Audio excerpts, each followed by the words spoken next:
El Señor esté con ustedes. Lectura del Santo Evangelio según San Juan. Gloria a ti, Señor. Habiéndose aparecido Jesús a sus discípulos después de comer con ellos, dice a Simón Pedro: Simón, hijo de Juan, ¿me amas más que estos? Él le contestó: Sí, Señor, tú sabes que te quiero. Jesús le dice: apacienta mis corderos. Por segunda vez le pregunta: Simón, hijo de Juan, ¿me amas? Él le contestó: Sí, Señor, tú sabes que te quiero. Él le contesta: pastorea mis ovejas. Por tercera vez le pregunta Jesús: Simón, hijo de Juan, ¿me quieres? Se entristeció Pedro de que le preguntara por tercera vez si lo quería, y le contestó: Señor, tú conoces todo, tú sabes que te quiero. Jesús le dijo: apacienta mis ovejas. Te lo aseguro, cuando eras joven tú mismo te ceñías e ibas a donde querías, pero cuando seas viejo extenderás las manos, otro te ceñirá y te llevará a donde no quieras. Esto dijo aludiendo a la muerte con que iba a dar gloria a Dios. Dicho esto, añadió: sígueme. Palabra del Señor. Gloria a ti, Señor Jesús.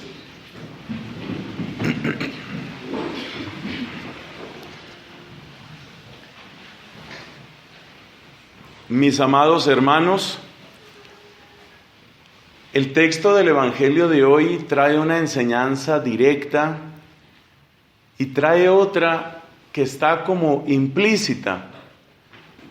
La enseñanza directa se refiere al oficio propio del apóstol Pedro, oficio que, como sabemos, ha recibido también todo aquel que es sucesor de Pedro. Desde el siglo I hasta nuestro siglo XXI, hay toda una secuencia de casi 300 personas que han encontrado en este Evangelio la palabra directa de Cristo: apacienta mis corderos, apacienta mis ovejas. Ese es el oficio propio del Papa. O sea que hoy es un buen día para orar por el sucesor de Pedro, pedir al Señor que bendiga a nuestro Papa Francisco, que lo ilumine, que lo proteja, que lo defienda de los enemigos visibles o invisibles. Esa es una enseñanza directa. Pero he dicho que también hay otra enseñanza que está implícita y que sin embargo es tan valiosa para nosotros como la primera. Resulta que Pedro no solamente es el encargado de confirmar en la fe a sus hermanos, que eso es lo propio del Papa, sino que Pedro también es referencia y modelo de lo que significa ser discípulo de Cristo. Así, por ejemplo, cuando en alguna ocasión Pedro dice: Señor, ¿a quién vamos a ir? Tú tienes palabras de vida eterna. Yo espero que todos los que estamos aquí nos reconozcamos en esas palabras y las sintamos nuestras. Las dijo Pedro, pero son nuestras. Lo mismo cuando Pedro, en su pasión, después de negar a Cristo, se da cuenta de lo que ha hecho y llora arrepentido. Yo creo que en ese llanto tenemos que ver no solamente a los obispos o al Papa, tenemos que vernos nosotros. Bendito el que tenga el llanto de la contrición. Bendito el que reciba el don de llorar sus pecados. Muchas veces lo que más le hace falta al corazón es eso: llegar a esa dulce contrición, a ese amor arrepentido, lo que en el lenguaje de la renovación carismática llamamos quebrantamiento. Yo creo que muchos corazones solamente necesitan eso, para que por esas grietas de quebrantamiento entre con fuerza, entre con abundancia el amor de Dios. O sea que ahí Pedro, en ese llanto, lo mismo que Pedro en la profesión de fe, ¿a quién vamos a ir? Ahí Pedro no es solamente referencia para el Papa, es referencia para todos los discípulos. Con esa claridad, volvamos al Evangelio de hoy. Ya vemos que Pedro es modelo de lo que significa ser Papa, pero también Pedro es modelo de lo que significa ser discípulo. Entonces les invito a que hagamos una lectura de este texto del capítulo 21 de San Juan en clave de discipulado. Es decir, a nosotros como discípulos, ¿qué nos puede decir el pasaje de hoy? Habiéndose aparecido Jesús a sus discípulos, después de comer con ellos, dice a Simón Pedro, así empieza el texto de hoy. Debemos inscribir este pasaje de hoy en el conjunto de testimonios sobre las apariciones del resucitado. Es el Cristo resucitado el que va a abrir este diálogo. Y el hecho es bien importante porque muchas cosas que los apóstoles no entendieron antes de la muerte de Cristo, las empezaron a comprender después de su resurrección. ¿Cuál es la pregunta que hace Cristo? Simón, hijo de Juan, ¿me amas más que estos? 3 cosas hay que destacar en esta pregunta. Primera, es una pregunta con nombre y apellido. La manera como se daban los apellidos en esa época era precisamente indicando el origen. En el caso mío sería Nelson, hijo de Bernardino, ¿me amas? Esa era la manera de dar los apellidos. Pues Cristo le habla a Pedro con nombre y apellido. Es una pregunta directa. Y por consiguiente, para hacer una lectura como discípulos de este pasaje, tenemos que mirarlo exactamente así. Vamos a ponernos delante de Jesucristo y cada uno tiene que poner su nombre ahí donde está el de Pedro, cada uno ponga su propio nombre. Los que estamos aquí podemos y debemos hacer ese ejercicio. Entonces, hay que escuchar a Cristo que me hace esa pregunta. El que me hace esa pregunta tiene sus manos llagadas. El que me hace esa pregunta tiene el costado roto.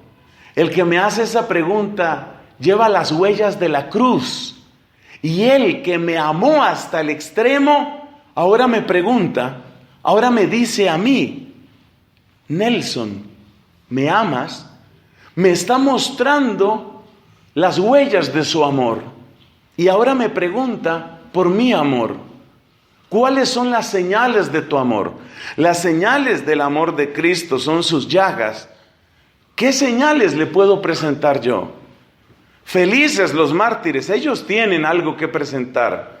Así, por ejemplo, Lorenzo, aquel diácono que fue quemado vivo, puede presentar toda su piel cauterizada, destruida por el fuego, y decirle a Jesús con esa piel, te amo.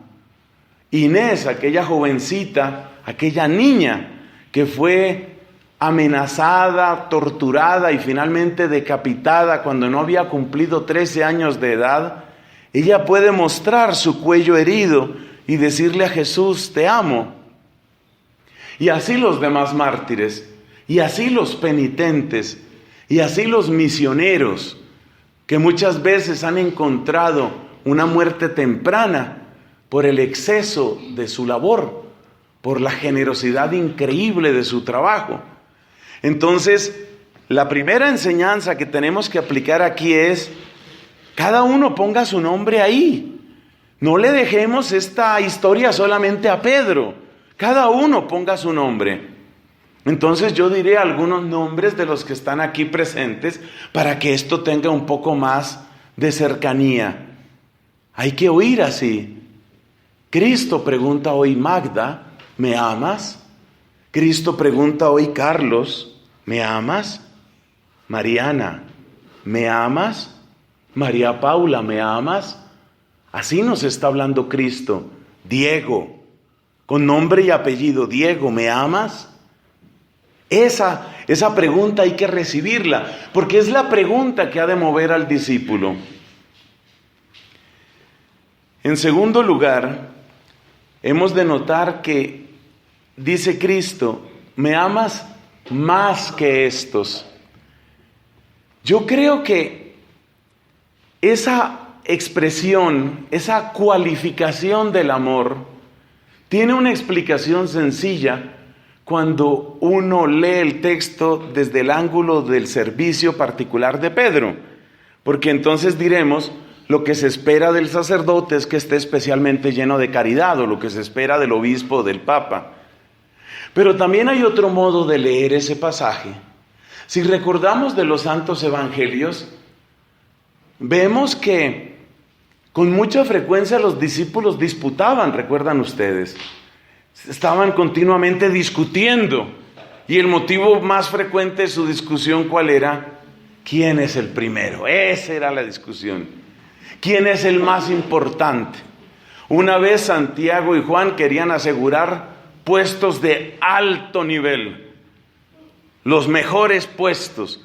O sea, ¿quién tiene más poder? ¿Quién tiene más importancia? ¿Quién es el mayor? Esa era la gran pregunta de ellos. Y aquí también Cristo está planteando una especie de competencia, pero una competencia en el amor. La competencia es esa. Y es muy interesante lo que nos enseña Santo Tomás de Aquino, cuando se pregunta si en el cielo, donde todos ven a Dios, unos lo verán mejor que otros, y responde para nuestra sorpresa, sí. Habrá quienes contemplen a Dios con mayor plenitud, con mayor claridad y reciban más de Él. ¿Quiénes serán? Pues serán aquellos que tengan mayor amor. No es si fuiste o no fuiste sacerdote, si fuiste casado, soltero, viudo, separado, no, eso no cuenta. Lo que cuenta es, ¿fue mayor tu amor? Esa es la pregunta. Pero atención, no cualquier amor, y este es el tercer ingrediente. El amor que cualifica, el amor que se convierte en fuente de los demás amores en la vida de un verdadero discípulo, es el amor a Jesús. Entonces, esos tres elementos hay que destacar en esa pregunta. Los resumo. Primero, hoy Cristo me pregunta, y te pregunta a ti, con nombre y apellido, si amas. Segundo, desde el ámbito mundano, siempre estamos compitiendo. ¿Quién tiene más dinero? ¿Quién es más bonito? ¿Quién tiene más prestigio? ¿Quién tiene más seguidores en Twitter? ¿Quién tiene más semanas en el primer puesto de los top 10 o lo que sea? Mientras que esas son las competencias del mundo, la competencia que Cristo quiere es ¿quién es el que más ama? Esa es la que realmente importa, porque las demás se quedan con los gusanos de esta tierra. La única que atraviesa la frontera de la muerte es, ¿me amas? Esa es la pregunta cuando Cristo la hace. Y tercero, darnos cuenta que el discípulo se hace verdadero discípulo empezando por el amor a Jesús. Es decir, lo que en primer lugar, o de modo formal, como dicen los teólogos, lo que en primer lugar nos cualifica como discípulos no es si queremos mucho a la gente, si somos muy simpáticos o si nos quieren mucho. Eso tendrá importancia si el amor que tenemos a la gente ha brotado del amor que tenemos a Cristo. Y según la primera carta de Juan, eso depende del amor que hayamos recibido de Cristo. O sea que la vida cristiana es como sigue. Primero, abrirse al amor de Jesús, recibir ese torrente. Esta es la importancia de la fiesta de Pentecostés. Yo como quiero que tengamos un gran Pentecostés, pero así, con quebrantamiento, con abundancia, con esos dones preciosos del Espíritu. Porque si no hay esa abundancia, ya empezamos bajitos y cojos. Después de esa abundancia que recibimos, entonces viene la abundancia del amor hacia Él. Y esa abundancia del amor hacia Él, ¿qué es? Alabanza, gratitud, ganas de cantarle, ganas de decirle cosas bellas, ganas de estar con Él. Y ahí es donde entra nuestra amiga Catalina y dice, pero como a Dios no le podemos dar ningún bien que no tenga, entonces Dios ha querido que todo ese amor que nosotros queremos darle fluya sobre aquellos que son imagen y semejanza suya. Esas son las 3 fases de la vida cristiana. Me dejo amar por Dios. ¿Hasta dónde? Hasta que llore de gozo, hasta que sienta que su poder está por encima de todos los poderes de esta tierra.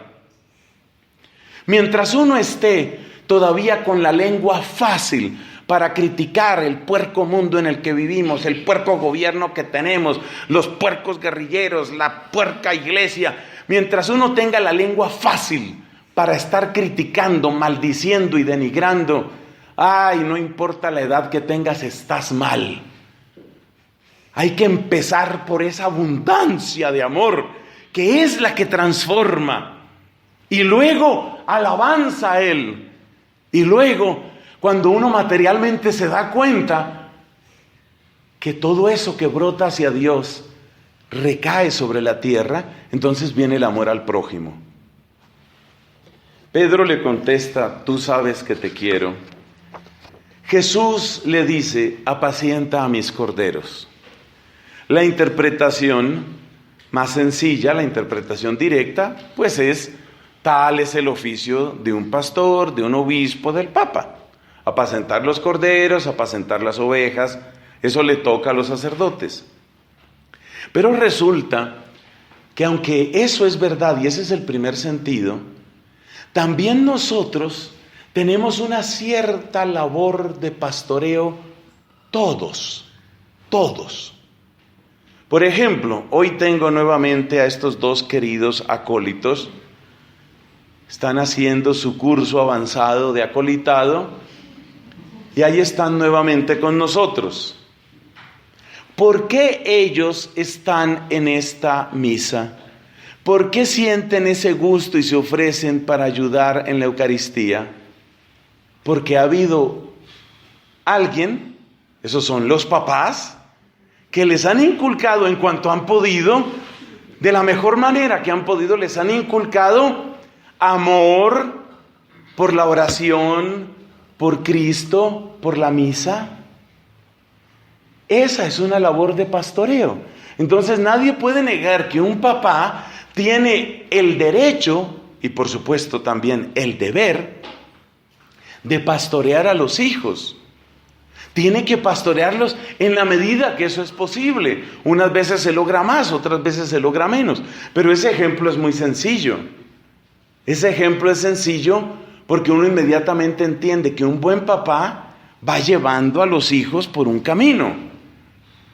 Papás piadosos, fervorosos, constantes en la práctica de la fe, dispuestos a exhortar con sabiduría y con oportunidad y a mover al arrepentimiento y la conversión. Vamos, esos son papás que están pastoreando adecuadamente a los hijos.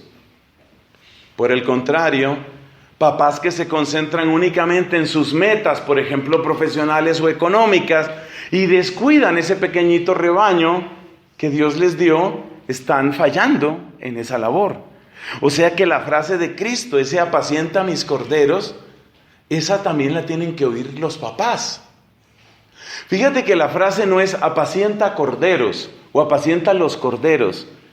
Dice apacienta mis corderos. Eso quiere decir, aquí voy a nombrar personas, eso quiere decir que Juan David y Margarita no están apacentando los corderos que son suyos. No son suyos, Juan David. No son de Margarita. Son de Cristo. Bien dice el apóstol San Pedro, nos adquirió a precio de su sangre. Entonces todo papá, toda mamá tiene que pensar en el momento en el que carga ese niño, esa bebita, en el momento en el que la abraza, tiene que pensar, Cristo me prestó a uno de los suyos. pero no es mío. El papá no debe decir, este es mi hijo. En un sentido es suyo, pero es suyo sobre todo en cuanto a la responsabilidad que tiene.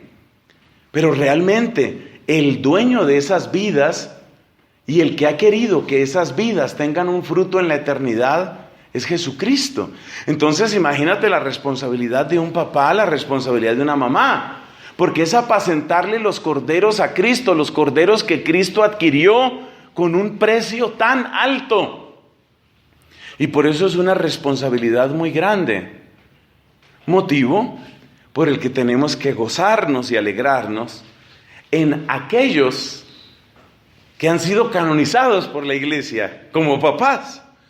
Por ejemplo, qué gozo, doctora de la Iglesia, Santa Teresa del Niño Jesús, virgen y doctora de la Iglesia, patrona de las misiones, maestra de vida espiritual. ¡Qué linda monja! Bueno, ahí no acaban las maravillas. Los papás de ella también. Es decir, esa flor no salió sola. Esa flor vino a través de la oración, el amor, la abnegación, el pastoreo de unos papás. Eso quiere decir que la vocación de los papás, por ejemplo, es muy grande. Es muy grande y realmente requiere una dedicación proporcional a esa grandeza.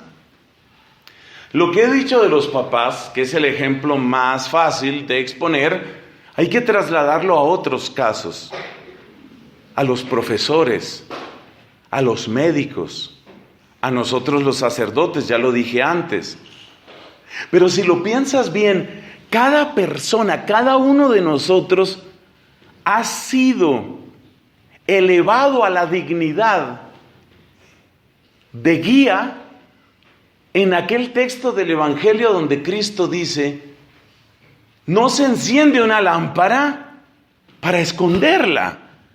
Si te llama lámpara, si Cristo dice que tú eres lámpara, ¿qué quiere decir eso? Que tú vas guiando a otros, que tú tienes que llevar a otros. Entonces, no son solamente ciertas profesiones, como decir aquellos que tienen una responsabilidad social, el político, el maestro, el escritor, el periodista, el profesor. No son solamente ellos. Cada uno de nosotros en su propio ámbito. Porque aquello de que vosotros sois luz del mundo, no lo dijo nuestro Señor Jesucristo refiriéndose únicamente a Pedro y los apóstoles. Eso lo dijo para el conjunto de sus discípulos, como consta en el capítulo 5 de San Mateo. Así que estamos llamados todos a hacer luz. Y cada uno entonces tiene que preguntarse: ¿a quiénes he de iluminar? ¿A quiénes he de mirar? ¿Y quiénes me miran a mí? Porque las personas a las que nosotros miramos, en cierto sentido, cumplen una función de pastoreo. Son personas que nos animan con su generosidad, con su coherencia, con su espiritualidad. Pero cuidado, que también hay gente que te está viendo a ti. Entonces yo pienso en gente joven, como alguna que nos suele visitar. Entiendo que por ahí llegó una joven llamada Majo, así le llamamos nosotros, pues en alguna parte estaba. Por allá está en la parte de atrás. Majo tiene quien la mire, no solo quien la admire, sino que Majo tiene quien la mire. Eso quiere decir que Cristo hoy le recuerda a Majo: con los años que tú tienes, tú eres luz. Y hay quien te está mirando a ti, porque la gente sabe en qué estamos nosotros. La gente sabe, por ejemplo, que estos muchachos, alguno de ellos tuvo la cruz un día de estos, que estos jóvenes que están aquí, ellos saben que los viernes ellos andan ahí con la guitarra cantándole a Cristo y no sé qué, y que grupo de oración. Eso lo saben los compañeros de colegio, eso lo saben los otros que están alrededor y nos están mirando. No es que uno haga las cosas simplemente por el qué dirán o porque me están mirando, sino más bien la caridad que Cristo infunde en nosotros hace que miremos esa atención que los otros nos prodigan, la miremos como una puerta para ganar gente para Jesús. Entonces, ¿cuándo van a empezar ustedes a ganar gente para Jesús? Pues yo espero que ya están ganando gente para Jesús. Esto no hay que esperar a ver si tengo, voy a ver qué hago en la vida. Yo creo que yo voy a ser astronauta. Yo creo que yo me voy a ganar el premio Nobel, y cuando yo me gane el premio Nobel de Economía voy a decir todo se lo debo a la Iglesia Católica, y ahí muchos comprenderán la grandeza de la fe. Pero resulta que no se gana el premio de Economía, el Nobel de Economía. Resulta que esas metas no las alcanza y uno no puede esperar a llegar a lo alto para empezar a iluminar. Repito, no debes esperar a llegar a lo alto para empezar a iluminar. De hecho, es más necesaria la luz. En los senderos traidores del ascenso, ahí se necesita más la luz. Mucho más se necesita la luz. Usted no me haga quedar mal. Mucho más se necesita la luz cuando uno va subiendo por la montaña. Entonces, eso quiere decir que cuando nosotros estamos en medio de las tareas cotidianas, entre comillas, normales de la vida, es ahí donde tenemos que ser luz. Y es ahí donde todos tenemos un deber de apacentar. Lo cual indica que en una comunidad cristiana, en toda comunidad cristiana, la calidad de nuestro testimonio, la rectitud de nuestro comportamiento tiene que ser la carta de presentación. Yo he conocido muy buenos grupos de oración que se hundieron cuando empezaron a suceder desastres, sobre todo desastres afectivos y sexuales. Ahí empezaron a perder toda credibilidad. ¿Por qué? Porque ¿qué va a creer en un movimiento de espiritualidad una mamá a la que le acaban de embarazar la hija? Ese muchachito que cantaba alabanzas al Señor, pues no solo cantaba alabanzas al Señor, también tuvo tiempo suficiente para embarazarle la hija y luego para no responder.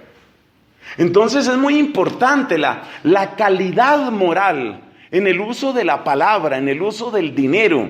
La pulcritud y la pureza tienen que abundar en nuestras comunidades, tienen que abundar. ¿Por qué? Porque hace un daño brutal, hace un daño salvaje. Eso de que llega una persona, esos que una amiga mía llama un poco a poco, otros dicen con nadadito de perro, se van metiendo en las comunidades, pero son lobos con piel de oveja. Y hay gente que llega a las comunidades a ver qué puede pescar. Por ejemplo, a estafar dinero. Eso ha pasado. Claro, si yo soy tan amigo del padre Nelson o del padre Diego, del padre Salomón o del padre que sea, si yo soy amiguísimo del padre, tengo 800 selfies con el padre Nelson, se supone que yo soy una persona honorable. Pues no. Además está por ver lo del padre Nelson. No, señor. No son los selfies. Hay gente que viene a los grupos de oración y está mirando a ver si puede pescar algo. Y hay estafas terribles.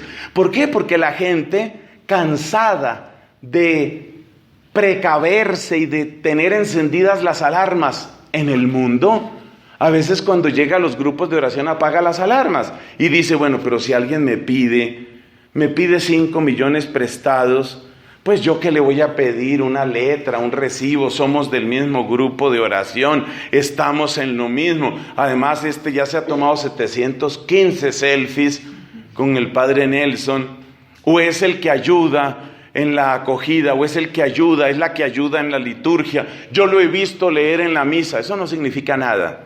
A todos nos puede entrar el gorgojo, a todos nos puede entrar la tentación. Así que yo a todos les digo, no solo por este día, ni por esta ocasión, ni por esta asamblea, sino para todos los que oigan estas palabras también por internet, les digo, ustedes no piensen que porque llegué a un grupo de oración puedo apagar las alarmas. No, llego al grupo de oración y allá también llegan oportunistas, estafadores, seductores. Por eso, porque el enemigo es astuto y el enemigo quiere envenenar lo que hay para que no haya. Eso es lo que quiere. Entonces hay que tener mucho cuidado. Y por favor, entre ustedes vigílense y corríjanse y ayúdense. Y cuando ustedes vean que una persona está obrando mal, de inmediato la corrección fraterna. Y esos que van llegando a veces con afán de estafar o con afán de yo aquí voy a arreglar mi situación afectiva. Cuidado, no digo que esté prohibido en las condiciones que ordena la Santa Iglesia Católica, no digo que esté prohibida una relación sana, bella, de noviazgo entre personas que pueden tener esa clase de relación. No digo que eso esté prohibido, pero el problema está en que hay otros que bueno, traen sus soledades. Yo creo que todos arrastramos soledades, fracasos, problemas, y entonces en el grupo de oración dice, mire, aquí todo este mujererío, nada más rece que rece. Eso no puede ser. Entonces, sobre todo la gente que puede ser timada, estafada o seducida, mucho cuidado con esto. Bueno, y todas estas advertencias, ¿por qué vienen? Porque le han llegado rumores, padre, de alguna cosa espantosa. Mire, yo he conocido ya en 51 años de vida, que ya es empezar un poquito cuesta abajo, en 51 años de vida, en casi 25 años de sacerdocio, uno ha visto muchas cosas, y yo hablo esto sobre todo para que no suceda. Así que los papás me hacen el favor de mirar muy bien qué está pasando con sus hijos y sus hijas. Y aquí todos tenemos que aprendernos a cuidar a todos. Acogida, cariño, oración, amor para todos. Ingenuidad para nadie, para nadie. Porque socapa de religión se ha producido desde aberraciones sexuales hasta ataques terroristas y suicidios masivos. Entonces, espíritu de secta, jamás. Bueno, ¿hasta dónde llegamos? Con una sola pregunta, con una sola respuesta de Cristo: apacienta mis corderos. Y hablando de apacienta mis corderos, hemos dicho, ¿qué hemos dicho? Que sobre todo los papás tienen una enorme responsabilidad, que después muchos que tienen cargos sociales y de iglesia tenemos una gran responsabilidad, pero después que todos, porque si ustedes, por ejemplo, jóvenes, ¿dónde están los otros jóvenes? Por aquí hay otros jóvenes. Si ustedes no iluminan con su testimonio, con su ejemplo, y los mayores también, que hay unos cuantos que están tentados de ser mañosos, pues mayores y menores, pregúntense realmente cuál es la gente que me está viendo a mí. Porque si yo soy luz, quiere decir que hay otros que están viendo. Por eso hace mucho daño, en las comunidades hace mucho daño que una persona esté perseverando en una situación que no es. Y cariñosamente me permito recordar a las personas que saben que tienen que dar pasos para regular su situación matrimonial, no más tardanzas. Sepan y entiendan que sus tardanzas le hacen daño a la comunidad, porque lo que ustedes están diciendo es, eso no importa. No lo dicen con sus palabras, pero su ejemplo lo que está diciendo es, eso no importa. Y aquí tenemos que aprender que todo importa, porque Cristo importa. Terminemos esta reflexión con la última respuesta que le da el apóstol Pedro a Jesús. Por tercera vez Cristo pregunta: Simón, ¿me quieres? Se entristeció Pedro de que le preguntara por tercera vez si lo quería. Señor, tú conoces todo, tú sabes que te quiero. Esa frase, grabada o esculpida en unas letras gigantescas, está en la Basílica de San Pedro en Roma. Señor, tú lo sabes todo, tú sabes que te quiero. Lo más hermoso de esta frase está en el hecho de que Pedro finalmente no se apoya en su sentimiento, no se apoya en sí mismo. Finalmente su último recurso y su último apoyo es tú, Cristo. Eres tú quien lo sabe. Eres tú. Es decir, finalmente quien sabe cuánto amo a Cristo no soy yo. Yo puedo decir muchas cosas, puedo hacer mucha bulla, pero quien sabe si yo amo a Cristo es Cristo. Él es el único. Él es el único que tiene que opinar sobre mi amor. Y por eso, dice también la primera carta de Juan, Dios es mayor que nuestra conciencia. Dios es mayor que nuestra conciencia. Esto es bien importante, porque hay algunas tendencias morales actuales que quieren poner como tope del comportamiento humano, tope en la guía del comportamiento humano, la conciencia. No es que mi conciencia me dice que no hay ningún problema. No. Dios es mayor que nuestra conciencia, dice la primera carta de Juan. Y Pedro aquí se rinde ante Cristo y dice, ya no sé qué más decirte. Tú eres el que sabe cuánto te amo. Ese rendirse ante Cristo se parece a lo que dice un salmo. Absuélveme de lo que se me oculta. Tomen por favor esos 3 pasajes tan diversos pero conectados de la Biblia. Absuélveme de lo que se me oculta, dice el Salmo. Señor, tú lo sabes todo, tú sabes que te quiero, dice Pedro. Dios es mayor que nuestra conciencia, dice Juan en su carta. ¿Qué significan esos textos? Que el verdadero discípulo nunca, pero nunca puede tomar una actitud de arrogancia ni de absoluta certeza de sí mismo. En el Concilio de Trento, siglo XVI, la Iglesia declaró solemnemente lo siguiente: se equivoca y se ha extraviado en la fe el que cree tener absoluta certeza de su estado de gracia. Se equivoca, se ha extraviado en la fe el que cree eso. Uno puede tener indicaciones de que en medio de las limitaciones, los pecados veniales, etcétera, uno está en gracia. Pero declarar, sé con absoluta certeza, estoy en gracia de Dios. He aquí, vean uno en gracia. No, eso no. El Concilio de Trento nos prohíbe hablar de esa manera. Dios es mayor que nuestra conciencia. Solo Dios sabe cuánto lo amo. Absuélveme de lo que se me oculta. La vida cristiana ha de transcurrir en una gran humildad. Termino con una anécdota de la época de los padres del desierto, aquellos santos monjes de la primera oleada de la vida consagrada en la iglesia. Uno de ellos, famoso por su predicación, su devoción, su oración, su absoluta renuncia, estaba a punto de morir. Lo rodeaban los monjes del monasterio y notaban en él una cierta preocupación. Y le dice uno de los monjes, le pregunta abiertamente, ¿también tú tienes miedo ante la muerte? Y este, que estaba a minutos de presentarse ante Jesucristo, le dice, lo que ve mi conciencia está limpio, pero ¿qué ve Cristo?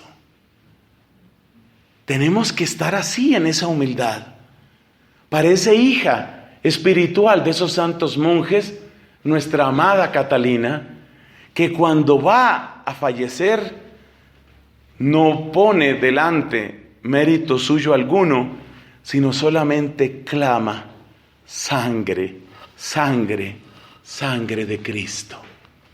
Sangre que ella siente que necesita, porque solo Dios sabe cómo estaré delante de Él. Sangre de Cristo que me cubra, sangre de Cristo. Y por supuesto sangre de Cristo para la iglesia. Sigamos esta celebración entonces, aplicando este texto a nuestra vida. Recuerde lo que hemos dicho. Jesucristo hoy nos pregunta, ¿me amas? Jesucristo hoy nos pone a competir, pero no por primeros puestos de esta tierra, ni quién tiene mejor sueldo, ni quién tiene el carro más bonito. Cristo hoy nos pone a competir en el amor. ¿Quién es el primero en el amor? Después, lo que hemos aprendido, todos tenemos a quien mirar, pero todos tenemos también gente que nos está viendo. ¿Y qué estás haciendo con los que te están viendo? ¿Cómo los estás llevando? Y en tercer lugar, recordar que jamás nos apoyaremos en nuestra sola conciencia, sino que siempre apelaremos a esa divina misericordia. Solo Dios sabrá realmente en qué estoy, y a su abundante misericordia confío toda mi vida. Amén.